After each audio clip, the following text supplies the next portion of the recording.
नमस्कार मित्रों, आप मुझे मेरे YouTube चैनल @अमोक्ष26 पर देख रहे हैं। गत वीडियो में मैंने समाधि के संदर्भ में योग और श्री कृष्ण के दृष्टिकोणों में अंतर को देखने का प्रयास किया था और यह समझने का प्रयास किया था कि समाधि का मतलब होता है निर्विकल्पक होना। समस्याओं के प्रति जो निर्णय के लिए आपके पास बिंदु हैं उनके संदर्भ में निर्विकल्पक होना ही समाधि का उद्देश्य है। समाधि का मतलब परमात्मा में तल्लीन होना, जैसा कि कुछ व्याख्याकार बताते हैं। मैं उससे सहमत नहीं हूँ। क्यों? क्योंकि दो बातें हैं। पहली बात तो यह है कि जब यह बातें श्री कृष्ण जी अर्जुन को समझा रहे थे तो वह परिस्थिति क्या थी? युद्ध की परिस्थिति थी। युद्ध के भूमि में अर्जुन को अपने होने का अर्थबोध समाप्त हो गया था। वे अपने होने के अर्थबोध को समझ नहीं पा रहे थे। ऐसी स्थिति में उन्होंने युद्ध की विभीषिका का संज्ञान लेते हुए युद्ध न करने का निर्णय लिया था। और जब श्री कृष्ण अर्जुन के इस निर्णय से क्षुब्ध होकर के उनके निर्णय को कायरतापूर्ण लिया हुआ निर्णय बताया और अर्जुन के इस वाक्य को सुन करके कि उनका यह निर्णय कायरतापूर्ण है, अर्जुन ने यही पूछा था कि प्रभु ऐसी स्थिति में मैं क्या करूं? क्योंकि वो युद्ध न करने के पीछे जितने तर्क दे रहे थे उन सभी तर्कों को सुनने के उपरांत एक तो बताया कि तुम्हारा निर्णय कायरतापूर्ण है, दूसरा उस निर्णय का आधार बता दिया कि असोच्यान सोचस्तुम प्रज्ञावादांश भाषसे, यानी तुम्हारा जो निर्णय है युद्ध न करने का वह सुनी सुनाई बातों के आधार पर उपजे हुए मन में निर्विकल्पक स्थिति का परिणाम है। यानी तुम्हारा जो निर्णय है वह तुम्हारे समाधिस्थ होकर के चिंतन करने का परिणाम नहीं है, अपितु सुनी सुनाई बातों पर ही विश्वास करने का परिणाम है। ऐसी स्थिति में तुम्हें उपलब्ध समस्त विकल्पों पर ध्यान पूर्वक चिंतन मनन और संदेह करना चाहिए। जब तुम्हारे संदेहों का निराकरण हो जाए और तुम्हें लगे कि वह अंतिम विकल्प है, तब जो तुम्हारा निर्णय होगा वह तुम्हारे लिए श्रेयस्कर होगा, समाज के लिए श्रेयस्कर होगा। वह तुम्हारे होने के अर्थबोध के आधार पर लिया गया निर्णय होगा। अब मैं उन समस्त भक्तों से विनम्रतापूर्वक निवेदन करना चाहता हूं कि वे इस दृष्टि से श्रीमद् भगवद गीता का पुनरावलोकन करें, क्योंकि श्रीमद् भगवद गीता का पाठ करने से या श्रीमद् भगवद गीता का जाप करने से श्रीमद् भगवद गीता में श्री कृष्ण जो कहना चाहते हैं उसे नहीं समझा जा सकता है। यदि आपने श्रीमद् भगवद गीता को पढ़ करके जीवन में अर्जुन जैसी स्थिति को नहीं प्राप्त हो रहे हैं, आप अर्जुन बनने की स्थिति में नहीं हैं, तो आपका गीता पढ़ने का कोई अर्थ नहीं रह जाता है। गीता में जितने भी श्लोक हैं, जो भी बातें कही गई हैं, निश्चित रूप से भगवान श्री कृष्ण ने अर्जुन के समक्ष उन सारी बातों को कहा होगा, ऐसा मेरा विश्वास है। इस विश्वास के इसके संदर्भ में विश्वास न करने का कोई कारण भी नहीं है, क्योंकि एक तो महर्षि वेद व्यास ने उन्हें लिपिबद्ध किया है, श्लोकबद्ध किया है, तो इसका मतलब है कि श्री कृष्ण के जो भी विचार रहे होंगे उन समस्त विचारों को उन्होंने श्रीमद् भगवद गीता में लिपिबद्ध किया। तो यह तो कोई मायने नहीं रहता है कि अर्जुन ने जब निर्णय लिया था तो श्री कृष्ण ने इन बातों को नहीं कहा होगा। अर्जुन के सामने निर्णय लेने के लिए श्री कृष्ण ने अनेक विकल्प दिया था। जीवन के अर्थबोध को समझाते हुए श्री कृष्ण ने उनके सामने अनेक विकल्प दिया था और इन विकल्प और अंत में मतलब उन्होंने जो भी गीता में आप पढ़ेंगे सब कुछ भगवान ने ही कहा होगा, कहा है, उसी को लिपिबद्ध किया है महर्षि वेद व्यास ने। तो क्या है, आपको उन्होंने ज्ञान बताया, आपको योग की महिमा बताई, आपको भक्त की महिमा बताई, आपको भगवान से मिलने का रास्ता बताया, आपको मुक्त होने का रास्ता बताया। कोई भी ऐसी बात नहीं रह गई थी जिसको श्री कृष्ण ने अपने श्रीमद् भगवद गीता में न कहा, यानी उपदेशों के संदर्भ में अर्जुन को न बताया हो। इसीलिए तो श्री कृष्ण जी कहते हैं कि इत्ते ज्ञानमाख्यातम गुह्याद् गुह्यतरम मया विमर्शेतत् अशेषेण यथेच्छस तथा करो। यहाँ विमर्श का जो परामर्श दिया है भगवान ने, इसका मतलब ये है कि भगवान केवल विकल्प दे रहे हैं। भगवान का अभिप्रेत किसी एक पथ को चुनने का नहीं है। यह दायित्व सौंप रहे हैं श्रोता के ऊपर, यह दायित्व सौंप रहे हैं पाठक के ऊपर। यह दायित्व उन्होंने सौंपा था अर्जुन के ऊपर, जो उनके प्रथम श्रोता थे, कि वे श्री कृष्ण के द्वारा बताए गए गूढ़ से गूढ़ बातों पर विमर्श करके वह निर्णय लें जो उन्हें अच्छा लगता है। आप भक्त होना चाहते हैं तो भक्त के भी विधान बताए भगवान ने। आप मुक्त होना चाहते हैं, मुक्त के भी उपाय भगवान ने बताया। इन सारे विकल्पों में भगवान का क्या विकल्प है, भगवान की क्या मंशा है, यह समझने का काम अर्जुन ने किया था। और अर्जुन की समझ से भगवान की सहमति थी, अन्यथा अर्जुन के लिए गए निर्णय के संदर्भ में श्री कृष्ण उनके सारथी दोबारा न बनते। अर्जुन के हर निर्णय के साथ श्री कृष्ण रहे हों, जैसा कि मैं कई बार बता चुका हूं, अर्जुन के हर निर्णय के साथ श्री कृष्ण जी रहे हों, यह संभव नहीं था। क्यों? क्योंकि अर्जुन के युद्ध न करने के निर्णय के संदर्भ में श्री कृष्ण का उनसे कोई वास्ता नहीं रह गया था। उन्होंने श्री कृष्ण ने अर्जुन के इस निर्णय को कायरतापूर्ण निर्णय बता दिया था। यही बात बताने के लिए पर्याप्त है कि अर्जुन के हर निर्णय के साथ श्री कृष्ण जी नहीं रहे हैं। किंतु जब अर्जुन ने उपदेशों को सुनने के उपरांत यह कहा कि नष्टो मोह स्मृतिर्लब्धा तत्प्रसादान मयाच्युत स्थितोस्मि गत संदेह करिष्ये वचनम तव, ये जो आश्वासन श्री कृष्ण के समक्ष अर्जुन ने दिया, और इस आश्वासन के उपरांत उन्होंने जो किया, और अर्जुन ने जो किया उसका अनुमोदन श्री कृष्ण जी इस रूप में देते हैं कि जब अर्जुन युद्ध की ओर बढ़े तो श्री कृष्ण जी उनके सारथी के रूप में उनके पीछे पीछे चले। इसका मतलब अर्जुन का जो आश्वासन था कि करिष्ये वचनम, तो आपका जो वचन है मैं वही करूंगा। अब जब श्री कृष्ण का वचन तमाम विकल्पों में उभर के आता है कि नियत कर्म करना, तो इसका मतलब है जब अर्जुन ने यह निर्णय लिया होगा कि परमात्मा, हम नियत कर्म कराना ही उनका परमात्मा का उद्देश्य है, परमात्मा यही चाहते हैं, तो इसके पीछे उन्होंने तर्क वितर्क संदेह किया होगा, और समस्त संदेहों के निवारण के संदर्भ में वो समाधि में गए होंगे। समाधि बुद्धि का सम होना, यानी तमाम विकल्पों में, तमाम उपलब्ध विकल्पों में तर्कानुतर्क करते हुए अंतिम निष्कर्ष पर पहुंचना ही समाधि का उद्देश्य है। समाधि का फल है कि आप अनेक विकल्पों में ऐसे विकल्प को चुने जिसका कोई विकल्प शेष न हो। अब देखिए, श्री कृष्ण ने श्रीमद् भगवद गीता में भक्ति का उपदेश दिया है, मुक्ति का मार्ग बताया है, पाप मोचन का मार्ग बताया है, और तत्व मीमांसा भी समझाई है। तो मेरे समझ से अर्जुन ने जो निर्णय लिया होगा, जो निर्विकल्पक स्थिति में अर्जुन पहुंचे होंगे, तो उन्होंने बहुत गहनता से विचार किया होगा। और जब उन्होंने गहनता से विचार किया होगा तो उसमें क्या किया होगा, इसे मैं आपके समक्ष चंद मिनटों में बताने वाला हूं। श्री कृष्ण जी अर्जुन को समझाते हुए पहली बात कहते हैं, अर्जुन का जो निर्णय था उसके पीछे क्या था, सुनी सुनाई बातें थी। किसके संदर्भ में? जीवन और मरण के संदर्भ में।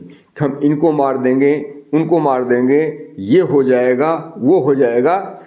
इस पर श्री कृष्ण जी का स्पष्ट मत है कि जातस्य हि ध्रुव मृत्युर ध्रुवम जन्म मृतस्य च। यह कह करके श्री कृष्ण ने पूरी दुनिया को समझाने का प्रयास किया है कि आत्म तत्व नित्य है, शाश्वत है। और इसी के साथ साथ आत्मा के स्वरूप को समझाया भी बताया श्री कृष्ण ने कि आत्मा देही है, वह जब भी रहेगा, जिस भी परिस्थिति में रहेगा, वह किसी न किसी देह के साथ ही रहेगा। माना कि जो धारित देह है वह उसके साथ नित्य नहीं है। धारित देह की एक सीमा होती है, उसकी एक सामर्थ्य होता है, उस सीमा और सामर्थ्य के उपरांत वो नष्ट हो जाता है। जैसे ही धारित शरीर नष्ट होता है, धारित देह नष्ट होता है, उसके पहले ही एक नया देह तैयार होता है, जिसमें जाने में अत्यंत कम समय लगता है। और उस कितना समय लगता है तो हम बता नहीं सकते हैं, बस इतना ही समझिए को अत्यंत कम समय लगता है। जब नया शरीर तैयार हो जाता है तभी आदमी पुराने शरीर का त्याग करता है। तो अब ये कहा इसका मतलब था कि अर्जुन के दिमाग में जो शंका थी, या अर्जुन जैसे अन्य लोगों के दिमाग में लालसा होती है कि हम धारित शरीर के प्रति प्रेम रखेंगे, धारित शरीर के साथ रहेंगे तो हम परम पद को नहीं प्राप्त होंगे। आप जिस रूप में हैं, जिस परिस्थिति में हैं, जिस शरीर के साथ हैं, वही आपका स्वरूप है। अब सोचिए, यदि कोई पूछे कि जल का क्या स्वरूप है, तो जल का क्या स्वरूप होता है? हिम भी होता है, जल वाष्प भी होता है और जल तरल भी होता है। अब इसका वास्तविक स्वरूप है क्या पूछोगे? क्योंकि तीनों जल ही तो हैं। तो जिस रूप में आप जल को देख रहे हैं वही उसका वास्तविक स्वरूप समझिए। तो आपका जो वास्तविक स्वरूप है, जिस रूप में आप दिख रहे हैं, वही आपका वास्तविक स्वरूप है। ऐसा कोई स्वरूप नहीं है जिसे प्राप्त करने के लिए आप साधना करें, जिसे प्राप्त करने के लिए आप भगवान की शरण में जाएं। एक बात अर्जुन के सामने ये आई होगी। दूसरी बात ये आई होगी इनके सामने कि भगवान मुक्ति का आश्वासन देते हैं। भगवान ने आश्वासन दिया है तो कोई झूठा आश्वासन तो दे नहीं रहे होंगे, भगवान का दिया हुआ आश्वासन है। किंतु भगवान के दिए हुए आश्वासन को भी दरकिनार करने का साहस अर्जुन का साहस था। और अर्जुन यह साहस कैसे बटोर पाए, इसे समझने का प्रयास करते हैं। भगवान जब आश्वासन देते हैं कि मैं तुम्हें मुक्त कर दूंगा, मैं तुम्हें पाप से मुक्त कर दूंगा, उसके लिए शर्त क्या होती है? सर्वधर्मान परित्यज्य मामेकम शरणं व्रज अहम त्वा सर्व पापेभ्यो मोक्षयिष्यामि मा शुचय। मैं तुम्हें सारे पापों से मुक्त कर दूंगा। इसके लिए तुम्हें क्या करना पड़ेगा? शरणागत होना पड़ेगा। और शरणागत की शर्त क्या है? सर्वधर्म को छोड़ करके, सर्वधर्म परित्यागी होकर के जो हमारी शरण में आएगा, मैं उसे पापों से मुक्त कर दूंगा। क्या किसी का सर्वधर्म परित्यागी होना संभव है? आप धर्म की परिभाषा मनगढ़ंत रूप से रख करके और यह बताने का प्रयास करें कि मैं तो सर्वधर्म परित्यागी हो चुका हूं, तो आपकी सोच हो सकती है। किंतु एक मनुष्य होने के नाते, कृष्ण भक्त होने के नाते, परमात्मा में आस्था रखने के नाते आप परमात्मा के प्रति सर्वधर्म परित्यागी नहीं हो सकते हैं। क्योंकि परमात्मा से मिलने, परमात्मा का भजन करने, परमात्मा के प्रति आपका जो अनुराग है, आप उसका त्याग नहीं कर पा रहे हैं। जब यह त्याग नहीं कर पा रहे हैं, परमात्मा के प्रति आपके हृदय में बैठा हुआ जो अनुराग है उसे छोड़ नहीं पा रहे हैं, तो आप अपने को सर्वधर्म परित्यागी समझते रहें, इससे कुछ फर्क नहीं पड़ने वाला है। और दूसरी शर्त क्या थी? अनन्य चेता। अनन्य चित्त तो मनुष्य के लिए संभव नहीं है को अनन्य चित्त हो जाए। जब मनुष्य अनन्य चित्त हो ही नहीं सकता है तो उसके द्वारा दी गई पूजा, उसके द्वारा की गई भगवान की आराधना को कोई मूल्य नहीं है।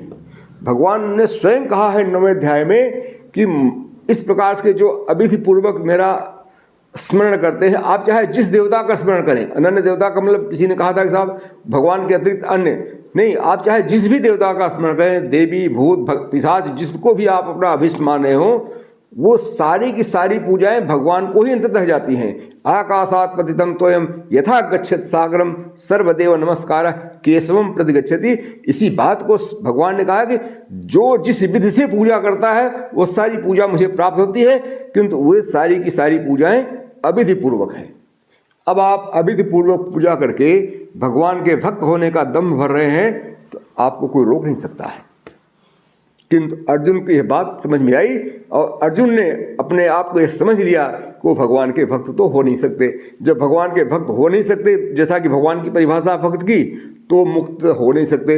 इसका मतलब उन्हें पापों से मुक्ति तो मिलनी नहीं है। अब जब पापों से मुक्ति नहीं मिलनी है तो जीवन से मुक्ति कहाँ मिल पाएगी, जीवन प्रक्रिया से कहाँ मुक्ति मिल पाएगी। इसका मतलब जीवन प्रक्रिया से मुक्ति का कोई उपाय ही नहीं है, और जो उपाय है वह मनुष्य के लिए संभव नहीं है।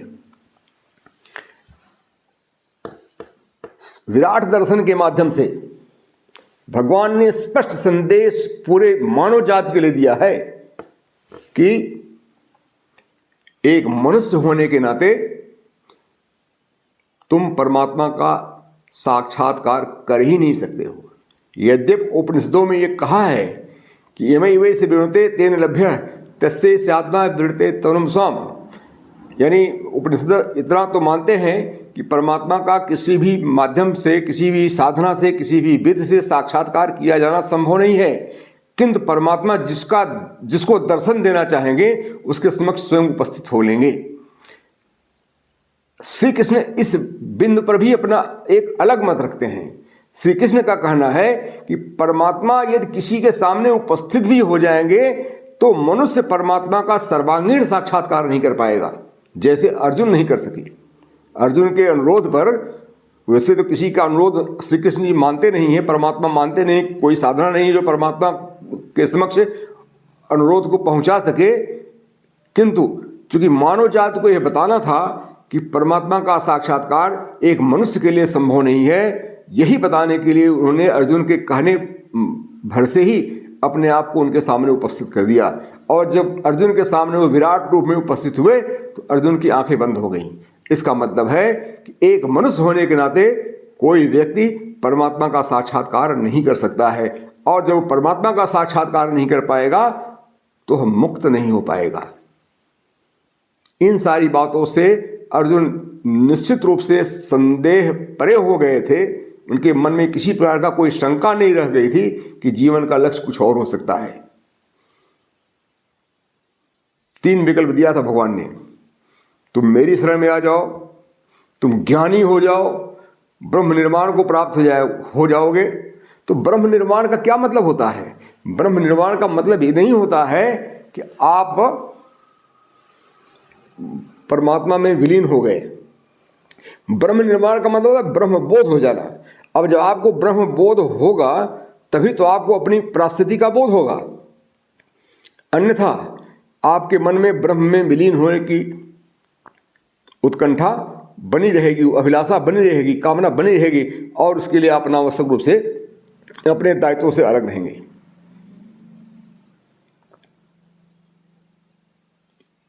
उपदेशों को सुनने के उपरांत, सारे विकल्पों को चिंतन मनन करने के उपरांत, तब अर्जुन को लगा वह नियत कर्म करने के लिए ही हैं, उन्हें नियत कर्म ही करना है। परमात्मा उनसे नियत कर्म ही कराना चाहते हैं। नियत कर्म आसान नहीं है, सबसे कठिन काम है नियत कर्म। आप तो काम तो हर आदमी करता है, न कच्चित क्षण में भी ज्यादा तिष्ठत्य अकर्मकृत। कोई भी व्यक्ति बिना काम के नहीं रहा है, वह जिंदा ही है तो क्रियाशील है। क्रियाशीलता ही उसके होने का एक लक्षण है, किंतु क्रियाशील हो परमात्मा की ही इच्छा है। परमात्मा सबसे यही चाहते हैं रिदम बना रहे, और रिदम के लिए सबसे जरूरी है लोग नियत कर्म करें। नियतम कुरु कर्मत्वम कर्म ज्यायो ह्यकर्मणः। तुम काम तो करते ही हो, तुम एक क्षण भी बिना काम को नहीं रह सकते हो, तो तुम नियत कर्म करो। और नियत कर्म की साधना में पूरी की पूरी गीता अभिव्यक्त हुई है। मेरे एक मित्र ने कहा, जैसा मैं पिछली वीडियो में बताया था, कि नियत कर्म करने में क्या दिक्कत है, हर आदमी नियत कर्म करता है। हमारा जो नियोक्ता हमें काम सौंपता हम वो तो करते ही हैं। तो नियत कर्म तो करना तो बड़ा आसान है, किंतु कभी कभी ऐसी परिस्थिति आ जाती है जब आपको नियत कर्म करते समय आपके हाथ डगमगाने लगते हैं, वह कौन सी स्थिति आती है? जब अपने विरुद्ध निर्णय लेना होता है, अपनों के विरुद्ध निर्णय लेना होता है। जब आपके सामने टारगेट के रूप में आपके पिता खड़े हो, आपका भाई खड़ा हो, आपका बेटा खड़ा हो, गोली चलाना उस समय कठिन हो जाता है जब आपके नियत कर्म में सामने खड़े होने वाले शख्स के ऊपर गोली चलाना निर्धारित किया गया हो। यह स्थिति जो है वो सामान्य आदमी के बस की बात नहीं है। कोई ऐसी स्थिति में अपने नियत कर्म का पालन कर ले। हम लोग तो छोटी छोटी बातों पर टूट जाते हैं स्वार्थ के आगे। तो इसीलिए कहा गया है कि भोगेश्वरी प्रसक्ता नाम तया अपहृत चेतसाम व्यवसायत्मिका बुद्धि समाधो न विधीयते। आपको निर्विकल्पक की स्थिति में पहुंचाने के लिए तर्क वितर्क करते समय किसी भी प्रकार की उपस्थिति में संदेह करना ही पड़ेगा। यदि आप यह मान करके संदेह नहीं कर पा रहे हैं कि इनकी बातों पर मैं क्यों संदेह करूं, फिर आप निर्विकल्पक की स्थिति में नहीं पहुंच पाएंगे। और निर्विकल्पक की स्थिति में पहुंचने के लिए सत्संगति जरूरी है, व्यापक अध्ययन की जरूरी है, चर्चा परिचर्चा की जरूरी है, वाद विवाद की जरूरत है। केवल श्रद्धा से काम नहीं चलने वाला है। निर्विकल्पक की स्थिति में पहुंचने के लिए कितने अध्ययन की आवश्यकता है, मैं आपको एक छोटे से उदाहरण से समझाने का प्रयास कर रहा हूं। एक लड़का है, वह अपनी मां की दवा लेने के लिए दुकान पर जा रहा है, मेडिकल स्टोर पर। रास्ते में उसे कोई धक्का दे देता है, वो गिर जाता है। इस घटना में उसके सामने 2-3 विकल्प खड़े हो जाते हैं। एक विकल्प था कि वो उठता और वो दवा लेने के लिए दुकान पर चला जाता। यदि यह विकल्प वो स्वीकार करता तो उसका परिणाम क्या होता? उसकी माँ को दवा मिल जाती। उसके सामने दूसरा विकल्प क्या था कि वो उठता, अपनी साइकिल साफ करता, पूछ लेता भाई तुमने धक्का क्यों दिया, और वो भी जो कुछ भी वो बताता उसको सुन करके वो दवा की दुकान पर चला जाता, दवा लेता, फिर उसकी माँ ठीक हो जाती। तीसरा विकल्प उसके सामने क्या था कि वह उठे और वह धक्का देने वाले से धक्का देने का कारण पूछे और फिर उसने धक्का क्यों दिया इस पर वाद विवाद कर ले। इसका परिणाम क्या होगा? इसका परिणाम होगा कि मारपीट हो जाएगी, और मारपीट हो जाएगी तो फिर क्या फल होगा कि दोनों को थाने जाना पड़ेगा। दवा की दुकान से वो उसे थाने जाना पड़ जाए। तो 3 विकल्प थे, तीनों विकल्पों का अलग अलग परिणाम था। अब हमें यह देखना है कि वह कौन सा विकल्प चुनता जो उसके साध्य के नज़दीक होता। वह उसका साध्य क्या था? माँ को दवा देना, माँ के लिए दवा मेडिकल स्टोर से ले आना। अब जो उसने पहला विकल्प छोड़ करके दूसरा या तीसरा विकल्प लिया तो उसका साध्य तो वही नष्ट हो गया। तो ऐसी स्थिति में ढेर सारे विकल्पों के स्थिति में आप सर्वोत्तम विकल्प लें जो आपके साध्य को पूरा कर सके। इसके लिए व्यापक तर्क वितर्क, संशय परिसंशय, चर्चा परिचर्चा, प्रश्न उत्तर की जरूरत पड़ती है। केवल श्रद्धा से काम नहीं चलने वाला है। अब आप यह समझते हैं कि श्रीमद् भगवद गीता के माध्यम से भगवान ने मुक्ति का रास्ता बताया है। तो मुक्ति के संदर्भ में पहले जीवन को समझिए और जीवन के संदर्भ में श्री कृष्ण के विचार को समझिए। श्री कृष्ण का जो तथ्यात्मक विचार है जीवन के संदर्भ में कि यह जीवन की प्रक्रिया कभी रुकने वाली नहीं है। और इस स्थिति के रहते हुए यदि आप उनके आश्वासन पर विचार करते हैं तो इसमें कोई दिक्कत नहीं है। और उनके आश्वासन पर विचार करते हैं जिनका कहना है कि न मैं द्वेषों से न प्रिय, न मेरा कोई द्वेषी है न मेरा कोई प्रिय है। वह क्या है? वैरागी हैं, वैराग्य गुण से संपन्न है। वैराग्य गुण से संपन्न होने के नाते न उन्हें किसी की पूजा की आवश्यकता है, न उन्हें किसी की गाली से कोई क्षोभ है। वह गाली और पूजा से परे हैं। वह क्या है? वह केवल रिदम के लिए कार्य कर रहे हैं। उनके होने का अर्थ ही है कि वो रिदम बना रहे, और रिदम बना रहे तो ऐसे रिदम के विरोधी जो भी है, जो भी रिदम का विरोधी है, चाहे उनकी प्रेमिका रही हो, चाहे उनका भक्त रहा हो। रितम के लिए जब उन्होंने अपना प्रयाण शुरू किया, अपना प्रस्थान शुरू किया, तो जितने बाधक तत्व थे सबसे वो अपने आप को मुक्त करते गए। तो आप भगवत भाव होना चाहते हैं तो भगवत भाव में तो यही है कि आप रितम के लिए सब कुछ छोड़ दीजिए, व्यवस्था के लिए सब कुछ छोड़ दिए, नियत कर्म के लिए सब कुछ छोड़ दिए, नियत कर्म को केवल कर्म बुद्धि से कीजिए। इसीलिए भगवान ने कहा है कि त्रिगुणातीत होइए। त्रिगुणातीत का मतलब प्रत्येक व्यक्ति गुणों के अधीन है, वह गुणों के वशीभूत होकर के कार्य करता है। सत्वगुण के वशीभूत हुआ तो अच्छा कार्य करेगा, रजोगुण के वशीभूत हुआ तो ले दे के काम करेगा, और जो तमोगुण के वशीभूत हुआ तो विध्वंसात्मक कार्य करेगा। किंतु वह नियत कर्म तब करेगा जब इन तीनों से परे वो कर्तव्य बुद्धि से युक्त होगा। तो कर्तव्य बुद्धि से युक्त होना ही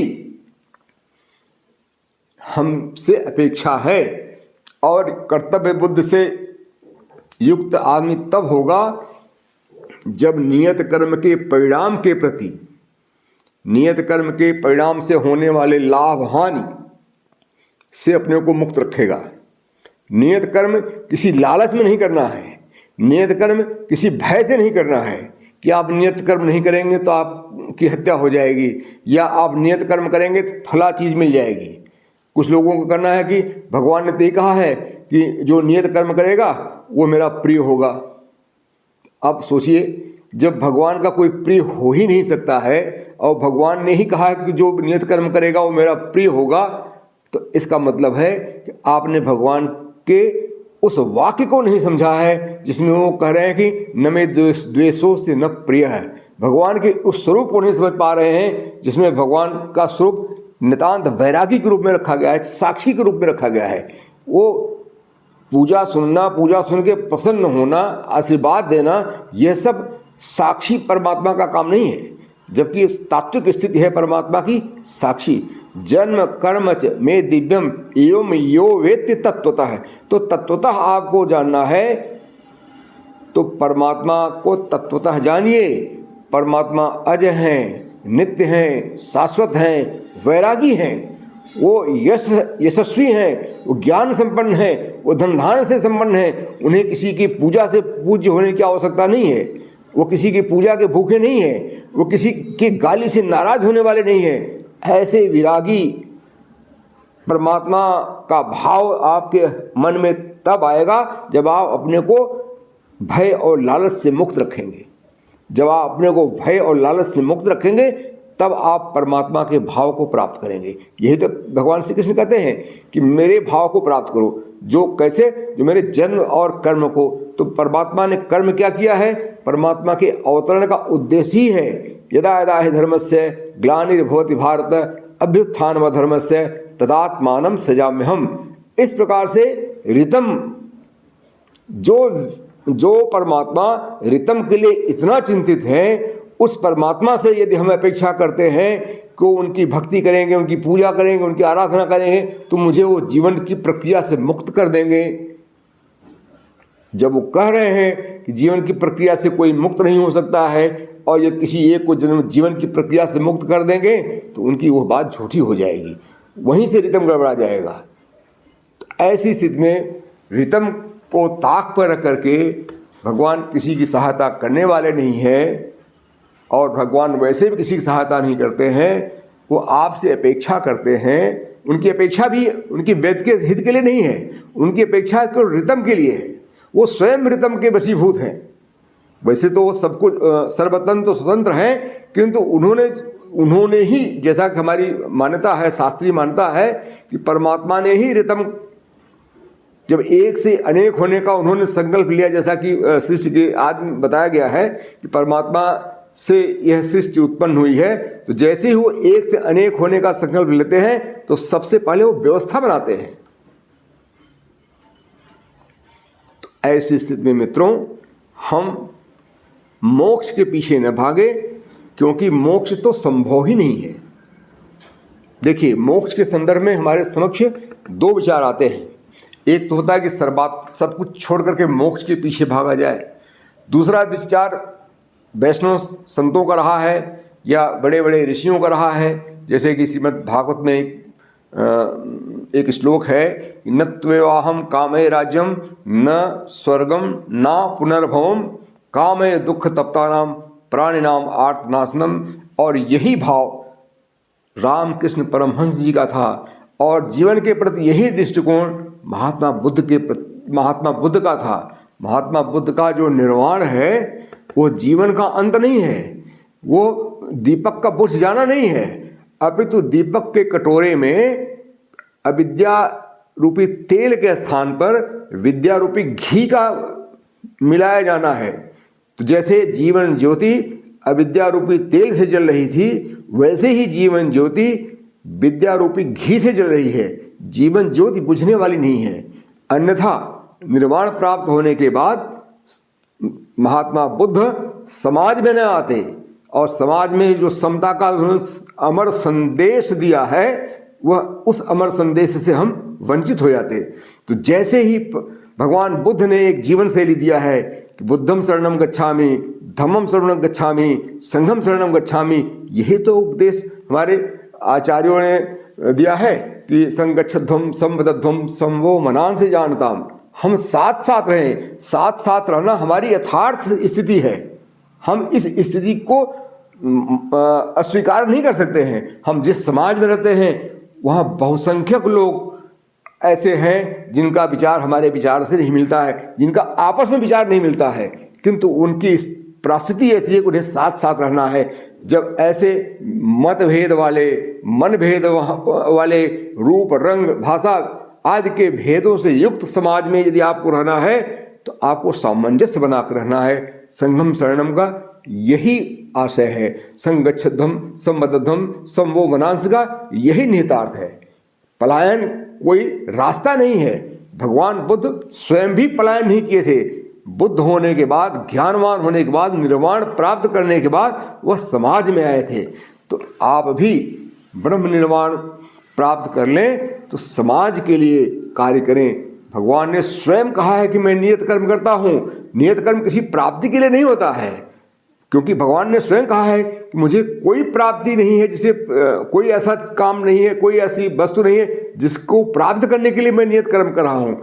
मैं नियत कर्म कर्तव्य बुद्धि से कर रहा हूँ। तो आपको नियत कर्म करना है, आपको सत्व रज तम इन तीनों गुणों से ऊपर उठना है और कर्तव्य बोध से युक्त होना है। और कर्तव्य बुद्ध से युक्त होना ही ब्रह्म निर्वाण है, ब्रह्म का ज्ञान है, ब्रह्म बोध है, ब्राह्मी स्थिति है और यही ब्रह्म भाव में होना है। ब्रह्म भाव का यदि आप अर्थ यह लगा रहे हैं कि परमात्मा के साथ बैठ करके परमात्मा के चरणों का वंदन करेंगे, तो यह ब्रह्म भाव नहीं है। अमोक्ष और मोक्ष, जैसा कि मोक्ष के संदर्भ में मैंने एक विचार बनाया कि न त्वेहम कामये राज्यम न स्वर्गम न पुनर्भवम कामये दुख तप्तानाम प्राणिनाम आर्तनाशनम। ये जीवन का एक परम उद्देश्य था, जिसे रामकृष्ण जी और भागवत पुराण में ऋषि ने बताया है। दूसरा था मोक्ष के संदर्भ में विचार वैष्णव संतों का। वो मोक्ष नहीं चाहते हैं, किंतु उनका जो मंतव्य है, उनका जो मानना है कि परमात्मा चाहे तो मोक्ष दे सकते हैं, किंतु वो मोक्ष नहीं चाहते हैं। क्यों नहीं चाहते हैं? उनके पास प्राणिनाम आर्तनाशनम का कोई एजेंडा नहीं है। उनके पास क्या है? भगवत भक्ति। वो भगवान के चरणों में लेटे रहना चाहते हैं, इसलिए वो मोक्ष नहीं चाहते हैं। किंतु मेरा जो कहना है कि जीवन अंतहीन है, जातस्य ध्रुव मित्र ध्रुवम जन्म मृतस्य, यह एक यथार्थ स्थिति है। इस यथार्थ स्थिति के होते हुए कोई भी आपको इस स्थिति से उबारने में सक्षम नहीं है, स्वयं परमात्मा भी नहीं। क्यों? क्योंकि परमात्मा स्वयं रितम के संरक्षक हैं। परमात्मा ने स्वयं रितम बनाए रखा है। परमात्मा ऐसी स्थिति में रितम को तोड़ने का साहस परमात्मा में भी नहीं है, न परमात्मा में ऐसी कोई इच्छा है कि वो रितम को तोड़ करके किसी को आउट ऑफ वे जा करके भक्त लालच में आकर के किसी भक्त की सेवा कर दें या किसी भक्त को उपकृत कर दें। क्यों? क्योंकि परमात्मा भय और लालच इन सबसे परे हैं। तो ऐसी स्थिति में ब्राह्मी बोध का मतलब है कि जो परमात्मा कह रहे हैं जो परमात्मा कर रहे हैं वह कीजिए, वह सुनिए। अपने मन से परमात्मा को महिमा मंडित न कीजिए। आप जो परमात्मा का महिमा मंडन करते हैं वो आप अपने लिए करते हैं, आप अपने संतोष के लिए करते हैं। तो आप अपने संतोष के लिए जो कहना हो परमात्मा से कहिए, किंतु इस तात्विक स्थिति को समझते रहिए कि आपको जन्म मरण की प्रक्रिया में रहना ही है। और जब आपको जन्म मरण की प्रक्रिया में रहना है तो जाते जाते यह करके जाइए ताकि आपके अतिरिक्त अन्य जो लोग हैं वे भी लाभान्वित हो सकें। आज बस इतना ही।